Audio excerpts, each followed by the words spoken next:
Mari kita berdoa sebelum kita membaca dan merenungkan firman Tuhan. Bapa di surga, dalam nama Tuhan Yesus, terima kasih untuk kesempatan bagi kami mendengarkan firman. Kami memohon pertolongan Allah Roh Kudus yang sudah mengilhamkan firman-Mu, kiranya juga memberikan kami pencerahan, memberikan kami pengertian, sehingga kami dapat memahami firman-Mu dengan baik, dan oleh firman-Mu kami semakin diteguhkan, diberkati oleh Tuhan. Dalam nama Tuhan Yesus, kami sudah berdoa. Amin.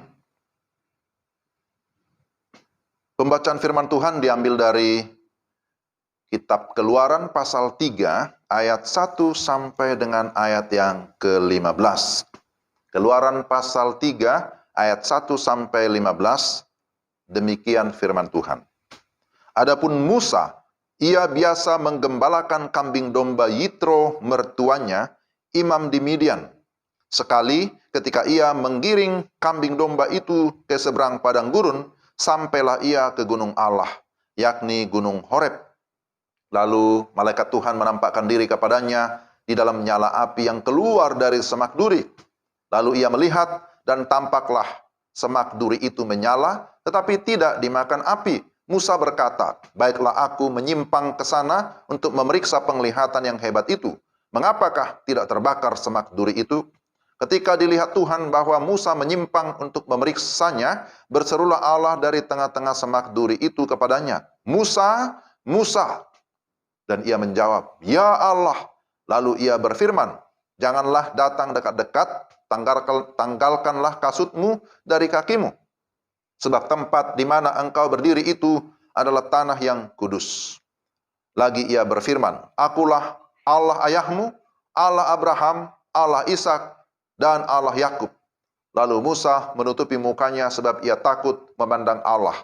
Dan Tuhan berfirman, aku telah memperhatikan dengan sungguh kesengsaraan umatku di tanah Mesir. Dan aku telah mendengar seruan mereka yang disebabkan oleh pengerah-pengerah mereka. Ya, aku mengetahui penderitaan mereka. Sebab itu aku telah turun untuk melepaskan mereka dari tangan orang Mesir dan menuntun mereka keluar dari negeri itu ke suatu negeri yang baik dan luas, suatu negeri yang berlimpah-limpah susu dan madunya, ke tempat orang Kanaan, orang Het, orang Amori, orang Feris, orang Hewi, dan orang Yebus. Sekarang seruan orang Israel telah sampai kepadaku, juga telah kulihat betapa kerasnya orang Mesir menindas mereka. Jadi sekarang pergilah, aku mengutus engkau kepada Firaun untuk membawa umatku orang Israel keluar dari Mesir. Tetapi Musa berkata kepada Allah, siapakah aku ini? Maka aku yang akan menghadap Firaun dan membawa orang Israel keluar dari Mesir. Lalu firman-Nya, bukankah aku akan menyertai engkau? Inilah tandanya bagimu bahwa aku akan mengutus engkau. Apabila engkau telah membawa bangsa itu keluar dari Mesir, maka kamu akan beribadah kepada Allah di gunung ini. Lalu Musa berkata kepada Allah, tetapi apabila aku mendapatkan orang Israel dan berkata kepada mereka, Allah nenek moyangmu telah mengutus aku kepadamu, dan mereka bertanya kepadaku, bagaimana tentang namanya? Apakah yang harus kujawab kepada mereka? Firman Allah kepada Musa, aku adalah aku. Lagi firman-Nya, beginilah kau katakan kepada orang Israel itu, akulah aku, telah mengutus aku kepadamu. Selanjutnya berfirmanlah Allah kepada Musa, beginilah kau katakan kepada orang Israel, Tuhan Allah nenek moyangmu, Allah Abraham, Allah Ishak, dan Allah Yakub telah mengutus aku kepadamu. Itulah namaku untuk selama-lamanya, dan itulah sebutanku turun-temurun. Demikian jauh pembacaan firman Tuhan, dan berbahagialah kita yang mendengarkan firman dan memelihara dalam kehidupan kita sehari-hari. Shalom. Saya berharap Bapak Ibu Saudara yang terkasih dalam Tuhan tetap dalam keadaan baik, dalam keadaan sehat, serta bersemangat untuk beribadah, terlebih mendengarkan firman Tuhan di rumah masing-masing. Saudara-saudara, Bapak Ibu yang terkasih dalam Tuhan, berdasarkan firman Tuhan yang sudah kita dengar, yang sudah kita baca, ada tema yang sudah ditentukan oleh PGI, Persekutuan Gereja-Gereja di Indonesia. Tema kita hari ini, menjadi teladan bagi semua orang. Menjadi teladan bagi semua orang. Itulah tema minggu ini. Saudara-saudara yang saya kasihi dalam Tuhan Yesus Kristus, predikat teladan, tentu itu menjadi kerinduan serta kebanggaan setiap orang. Misalnya, seorang siswa teladan, wah dia pasti akan sangat bangga. Menjadi guru teladan, sekolah teladan, orang tua teladan, pemimpin teladan, pejabat teladan, wah, desa teladan, dan lain-lain sebagainya. Menjadi teladan berarti menjadi objek percontohan atau menjadi panutan yang sungguh berdampak bagi kemajuan orang lain. Saudara, menjadi teladan tentu tidak mudah. Itu butuh proses, butuh perjuangan. Itulah sebabnya kita harus terus mau belajar. Belajar kebenaran firman Tuhan, supaya kita pun bisa menjadi teladan di tengah-tengah kehidupan kita dimanapun kita berada. Saudara, konteks bacaan kita mengisahkan tentang Musa yang dipanggil dan diutus oleh Tuhan untuk memimpin bangsa Israel keluar dari tempat perbudakan di Mesir. Kita akan belajar dari pribadi Musa, belajar dari kehidupan Musa, bagaimana dia menjalankan tugas yang Tuhan percayakan, dan bagaimana dia bisa menjadi teladan bagi orang-orang Israel. Dan apa teladan yang bisa kita petik dari kehidupannya, sehingga kita pun bisa menjadi teladan bagi orang lain. Mari kita belajar. Ada 3 bagian atau 3 hal yang ingin saya sampaikan berdasarkan pembacaan firman Tuhan hari ini. Pertama, bagaimana supaya kita bisa menjadi teladan bagi semua orang atau bagi orang lain? Harus mengalami pembaruan dan pemulihan rohani. Ini hal yang pertama. Harus terlebih dahulu mengalami pembaruan dan pemulihan rohani. Saudara, kita sudah mendengarkan tentang latar belakang Musa pada khotbah minggu yang lalu. Mudah-mudahan Bapak Ibu masih ingat bahwa dia lahir di tengah-tengah kondisi yang sulit pada masa itu, sehingga dia harus dibuang pada saat dia masih usia 3 bulan, dibuang ke sungai Nil. Bersyukur bahwa ia ditemukan, kemudian diangkat oleh putri Firaun menjadi anaknya. Memang tentu kalau dari perspektif teologi ini tidak ada yang kebetulan. Tuhan sudah merancangnya, atau dengan kata lain, Tuhan yang mengatur, mengontrol segala sesuatu yang terjadi. Dia menjadi seorang pangeran atau menjadi anak kerajaan, maka dia diperlengkapi dengan pengetahuan yang tinggi, bahkan diberi kuasa, sehingga dia menjadi seorang yang hebat, seorang yang berkuasa. Kalau kita baca dalam Kisah Para Rasul 7 ayat 22, di sana disebutkan bahwa dia memang diperlengkapi dengan pengetahuan dan diberikan kuasa, sehingga dia menjadi seorang yang sungguh-sungguh berpengaruh. Ya, dia bisa berkata, I am something. Aku adalah sesuatu yang sangat berpengaruh. Itu hingga dia berusia 40 tahun di kerajaan Mesir. Dan saudara yang terkasih dalam Tuhan, di dalam kehebatannya, dia pernah bertindak sebagai seorang pahlawan yang membela bangsanya. Namun caranya salah. Dia membunuh orang Mesir. Dan dia berpikir dengan cara demikian, dia sudah bertindak sebagai pahlawan. Tetapi itu adalah dosa. Dan dosa tidak pernah bisa disembunyikan. Dia akhirnya dikuasai oleh ketakutan, sehingga dia melarikan diri ke tanah Midian, dan di sana dia berjumpa dengan Yitro yang menjadi mertuanya. Saudara yang terkasih dalam Tuhan, masa-masa itu menjadi masa pembentukan bagi Musa. Cukup lama dia harus menggembala kambing domba, bersahabat dengan kambing domba selama 40 tahun. Dan melalui proses yang panjang ini, Musa diubahkan oleh Tuhan. Dari pendidikan istana yang megah, sekarang dia berpindah ke pendidikan padang gurun yang gerah. Dari satu pribadi yang merasa I am something, aku sesuatu yang sangat hebat, tetapi harus berubah menjadi I am nothing. Aku ternyata bukan apa-apa. Aku bukan siapa-siapa. Musa yang dahulu sangat percaya diri, sekarang tidak percaya diri. Bahkan cenderung dia rendah diri atau merasa tidak mampu. Ketika Tuhan memanggil dia untuk rencana pembebasan umat Israel dari Mesir, maka yang kita lihat dalam bacaan kita, Musa keberatan. Musa berdalih atau mencari alasan. Sebenarnya kalau kita baca sampai dengan Keluaran pasal 4, maka setidak-tidaknya ada 5 kali Musa berdalih, menyatakan keberatannya. Pertama, di dalam Keluaran 3 ayat 11 yang tadi kita baca, dia berkata, "Siapakah aku ini? Maka aku akan menghadap Firaun dan membawa orang Israel keluar dari Mesir." Itu yang pertama. Tapi yang kedua, kalau orang Israel bertanya, "Siapakah engkau?" Aku harus jawab apa? Itu Keluaran pasal 3 ayat 13. Lalu yang ketiga, kalau saya terima tugas ini dan mereka tidak percaya kepadaku, nanti bagaimana? Keluaran pasal 4 ayat 1.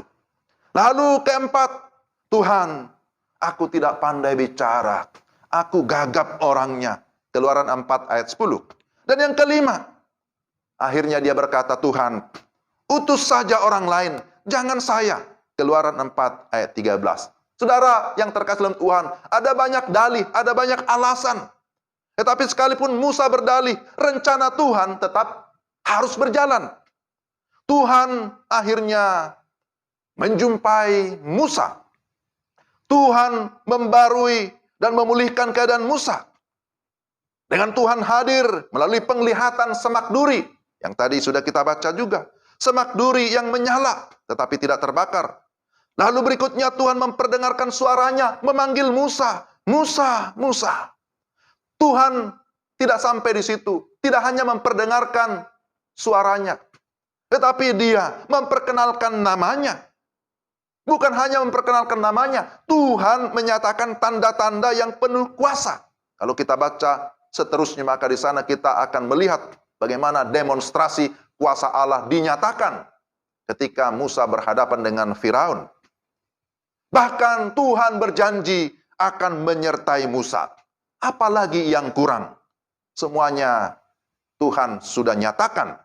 Dan akhirnya memang kita melihat Musa pun menyerah. Dan bukan hanya menyerah, dia berserah kepada Tuhan. Saudara, tidak mungkin bisa menjadi contoh jika selalu berdalih. Tidak mungkin bisa menjadi contoh kalau tidak mengalami pembaruan secara rohani. Sebab semua kita adalah orang berdosa. Tetapi bagaimana kita bisa akhirnya menjadi contoh ketika kita sudah mengalami pertobatan yang sungguh. Tuhan mengampuni, Tuhan membarui, dan kemudian mengangkat kita menjadi anaknya. Saudara yang terkasih dalam Tuhan Yesus Kristus, kita lihat bahwa dalam bagian ini, Musa akhirnya meresponi panggilan Tuhan itu dengan iman, dengan kerendahan hati. Dia mau menjalankan perintah Tuhan. Inilah hal yang mendasar, ini hal yang pertama, bahwa seseorang bisa menjadi contoh apabila dia sudah mengalami pembaruan ataupun pemulihan secara rohani. Yang kedua, harus memiliki kesiapan diutus. Untuk apa? Diutus untuk melayani sekalipun menderita. Setelah Musa dipulihkan, dia pun siap menerima panggilan, siap diutus ke Mesir untuk menghadap Firaun. Dan kemudian selanjutnya memimpin umat Israel untuk keluar dari Mesir menuju tanah perjanjian yang Tuhan sudah janjikan. Tentu saudara yang terkasih dalam Tuhan, hal ini tidak mudah. Menghadap seorang raja, menghadap Firaun yang berkuasa, itu berbahaya. Menghadap raja pada masa-masa itu, kalau tidak dipanggil, itu berarti bisa berbahaya. Risikonya fatal, bisa dibunuh. Tetapi kita lihat bahwa Musa sudah mengambil keputusan. Jikalau kita membaca di dalam Ibrani pasal 11 ayat 24. Ini bicara tentang saksi-saksi iman dan salah satunya dicatat di sana tentang Musa. Ibrani 11 ayat 24. Karena iman maka Musa setelah dewasa menolak disebut putri Firaun. Karena ia lebih suka menderita sengsara. Perhatikan di sini. Ia lebih suka menderita sengsara dengan umat Allah daripada untuk sementara menikmati kesenangan dari dosa. Maka untuk bisa menjadi teladan bagi semua orang Israel, dia harus mau bergaul, harus mau bergabung dengan mereka.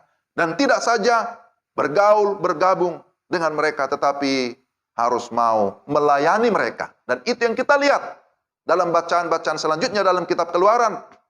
Musa melayani mereka siang dan malam. Musa lah yang pasang badan, kalau bisa dikatakan seperti itu. Pasang badan menghadapi Firaun. Juga menghadapi musuh-musuh dalam perjalanan.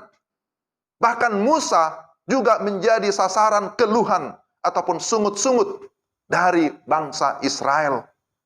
Menyangkut logistik, masalah makan, masalah minum, dan lain-lain.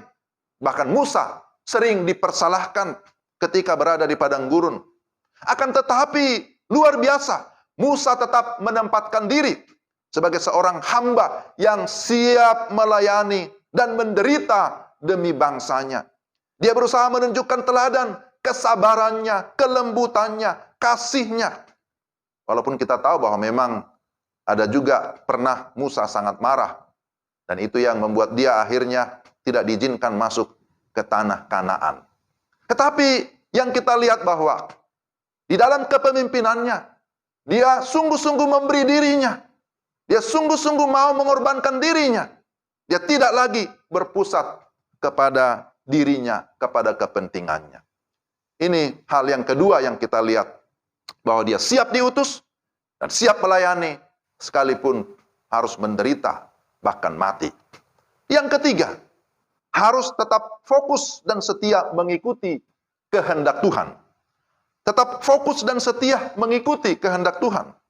Kita bisa menjadi teladan bagi semua orang ketika kita fokus dan setia mengikuti kehendaknya. Ketika kita tidak lagi berfokus kepada Tuhan, maka kehidupan kita pastilah akan menjadi batu sandungan. Dan tidak enak ya kalau menjadi batu sandungan.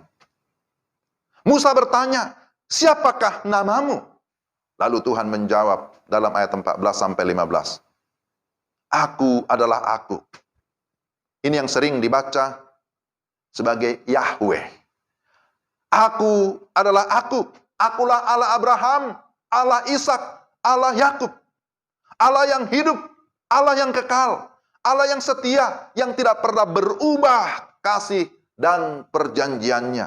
Allah yang dahulu sudah ada, yang sekarang tetap ada, dan seterusnya akan tetap ada. Karena memang dia adalah Allah yang kekal. Dialah Alfa dan Omega. Kita dapat menjadi teladan ketika apa yang kita katakan, apa yang kita lakukan, semua berfokus untuk kemuliaan Tuhan. Dan kita hidup di dalam penyembahan kepada Tuhan yang benar. Kita perhatikan bahwa dalam perjalanan pelayanan Musa, Musa selalu berseru kepada Tuhan.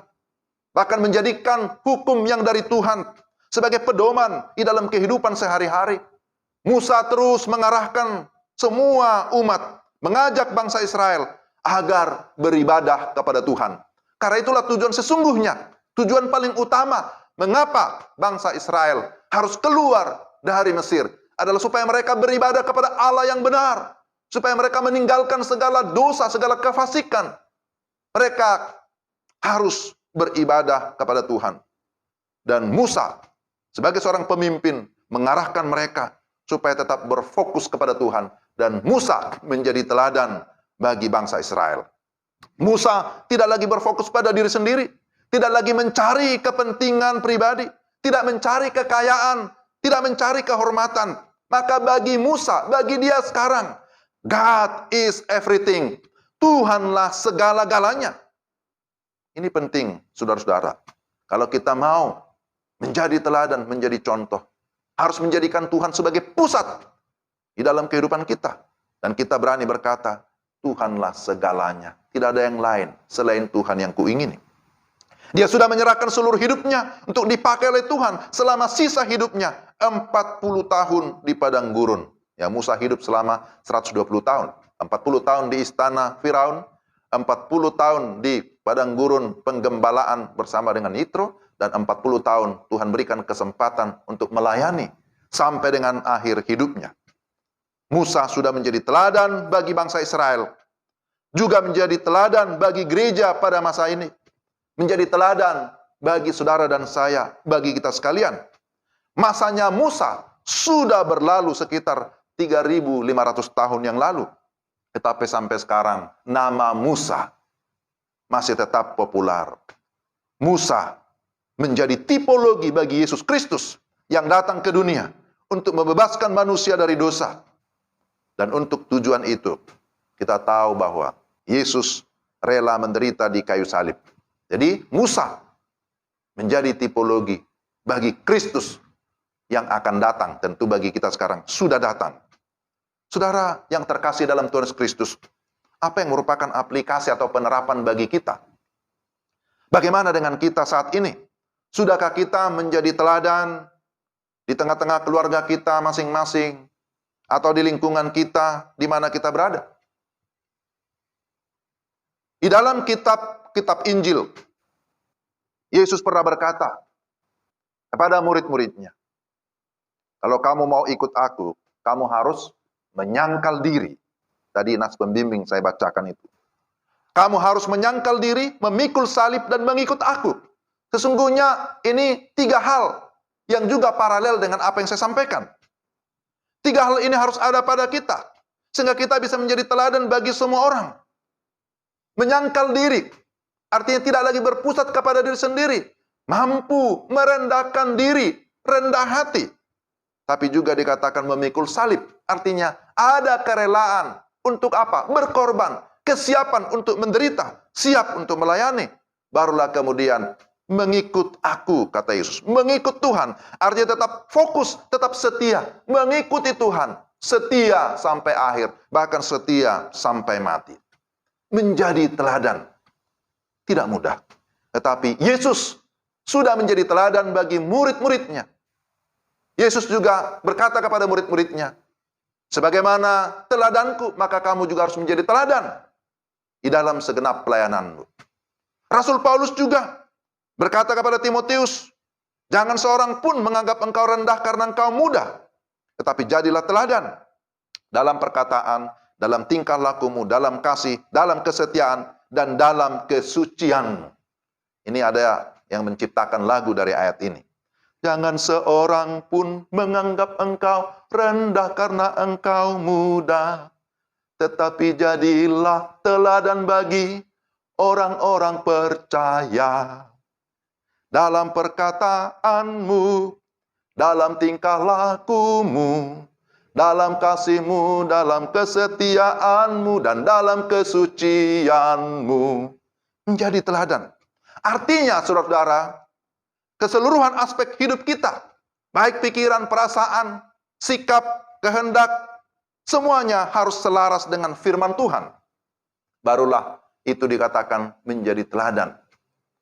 Ada satu cerita, seorang ayah yang begitu marah ketika mengetahui dan mendapati anaknya itu ternyata sudah mencoba merokok gitu ya. Lalu dia sangat marah kepada anaknya. Kenapa? Kamu ini kan masih kecil, masih remaja. Harusnya kamu tidak seperti itu. Dia marah sekali. Dia marahi anaknya. Tapi kemudian setelah dia memarahi anaknya, dia duduk di depan rumahnya di teras. Apa yang dia lakukan? Merokok. Jadi artinya apa?